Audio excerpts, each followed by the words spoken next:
Cari maklumat dan berita politik yang bebas, kupasan yang tepat, panas. Dapatkannya secara eksklusif hanya di Jom Channel. Komitmen kami, pentasan berita Isnin hingga Jumaat. Berbicara dan isu semasa, kami garapkan secara langsung. Panel-panel berkaliber dan profesional. Interaktif, pandangan anda kami raikan.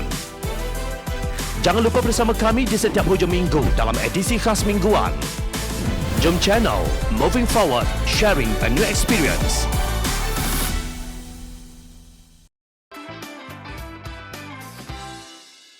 Pengampunan Anwar, siapa dalam cabar kuasa agung?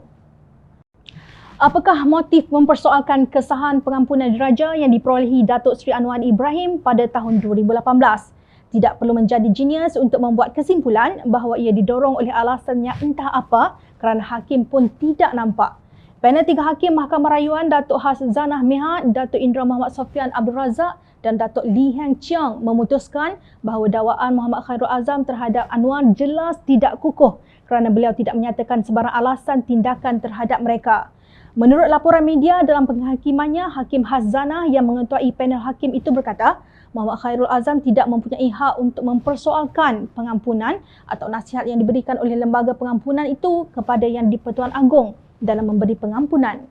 Kami mendapati proses pengampunan dan pemberian pengampunan oleh Yang di-Pertuan Agong kepada perayu iaitu Anwar tidak dalam apa cara pun menyerang peribadi atau undang-undang atau sebarang hak atau kepentingan responden iaitu Muhammad Khairul, katanya. Beliau berkata keputusan dibuat berdasarkan pelaksanaan hak pengampunan diraja tidak dapat diubah atau disahkan oleh mahkamah dan oleh itu tidak dapat diadili. Kuasa pengampunan terdapat di bawah perkara 42 Perlembagaan Persekutuan. Kuasa itu tidak terhad hanya kepada hukuman tetapi juga atas sabitan, katanya lapor harian Metro. Beliau berkata mahkamah mendapati Hakim Mahkamah Tinggi membuat kesilapan apabila tidak mengikuti senarai kuasa mahkamah yang diputuskan oleh Mahkamah Persekutuan. Hakim itu berkata mahkamah juga mendapati lembaga pengampunan dibentuk secara sah dan betul di bawah Perlembagaan Persekutuan. Dalam prosiding secara dalam talian itu, mahkamah mendengar hujah Peguam Datuk Seri Gopal Sri Ram mewakili Anwar, Peguam Kanan Persekutuan Suzana Atan bagi pihak lembaga pengampunan serta Peguam Muhammad Hanif Khatri Abdullah mewakili Muhammad Khairul Azam. Sri Ram berhujah bahawa Hakim Mahkamah Tinggi tidak mempunyai kuasa untuk tidak mematuhi keputusan Mahkamah Persekutuan dalam kes Sim Kichon lawan Superintenden Penjara Pudu dan lain yang menyatakan bahawa kuasa pengampunan diperuntukkan di bawah perkara 42 Perlembagaan Persekutuan adalah hak belas kasihan hanya diberikan kepada Yang di-Pertuan Agong atau pemerintah mana-mana negeri di Malaysia. Suzana pula berhujah bahawa Muhammad Khairul Azam mesti membuktikan bagaimana beliau terkesan dengan keputusan lembaga pengampunan dan alasan yang diberikan dalam pernyataan tuntutannya tidak memenuhi prinsip undang-undang yang ditetapkan oleh keputusan Mahkamah Persekutuan baru-baru ini. Muhammad Khairul Azam yang memfailkan saman pemula itu pada 26 Februari tahun lepas dalam satu kenyataannya di Facebook berkata, dalam kes berkenaan saya mempersoalkan kapasiti ahli lembaga pengampunan wilayah persekutuan yang tidak menepati Perlembagaan Persekutuan. Oleh demikian, atas sebab salah kapasiti itu, LPWP telah memberikan nasihat yang salah kepada Yang di-Pertuan Agong ketika baginda memutuskan untuk mengampunkan Datuk Seri Anwar Ibrahim atas kesalahan meliwat Saiful Bukhari Azlan bagi membolehkan beliau bertanding dalam pilihan raya kecil Kuadit Sen. Saya menerima keputusan Mahkamah Rayuan Putrajaya ini dengan hati terbuka. Kepada Allah saya berserah, katanya dalam satu kenyataan. Tidakkah kalian pelik kenapa saman itu difailkan 2 hari selepas langkah Sheraton?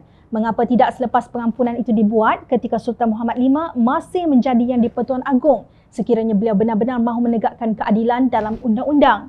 Pihak yang memfailkan saman tentu tahu bahawa tuduhan liwat atas seseorang jika menurut undang-undang Allah adalah satu kesalahan khazaf jika tidak dibuktikan dengan 4 orang saksi atau pengakuan ikrar orang yang dituduh.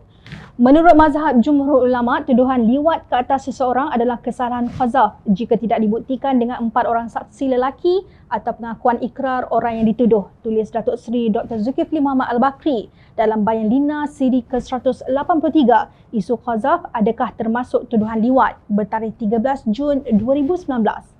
Zulkifli juga memetik tulisan Imam Al-Nawawi rahimahullah dalam kitab Raudah At-Talibin yang maksudnya Jika seseorang menuduh seseorang mendatangi seseorang pada dubur seperti dia berkata, kamu telah meliwat atau seseorang telah meliwat engkau, maka itu adalah qazaf, sama ada jika ia ditujukan kepada lelaki atau wanita. Rujuk Raudah At-Talibin. Menurut Zulkifli, antara hikmah disyariatkan hukuman hudud terhadap perbuatan qazaf adalah kerana Islam menggesa ke arah penjagaan maruah daripada perkara-perkara yang mencemar dan memburukkan maruah. Bayangkan tanpa hukuman qazaf, sudah barang tentu dengan sewenang-wenangnya seseorang boleh menuduh seseorang yang lain sehingga mengaibkan maruah dan menjatuhkannya. Isu seperti ini amat sukar untuk dibuktikan atau disanggah oleh orang yang kena tuduh. Justru pada peringkat awal lagi, mereka diberi peringatan supaya tidak bermudah-mudahan dalam menuduh seseorang, tegas beliau. Maka jangan sekali-kali guna nama Allah untuk menjustifikasi tindakan. Lebih-lebih lagi apabila tindakan itu berkait dengan tuduhan liwat ke atas seseorang yang amat berat hukumannya. Rakyat sudah bosan dengan politik lendir. Tidakkah kalian ada rasa malu?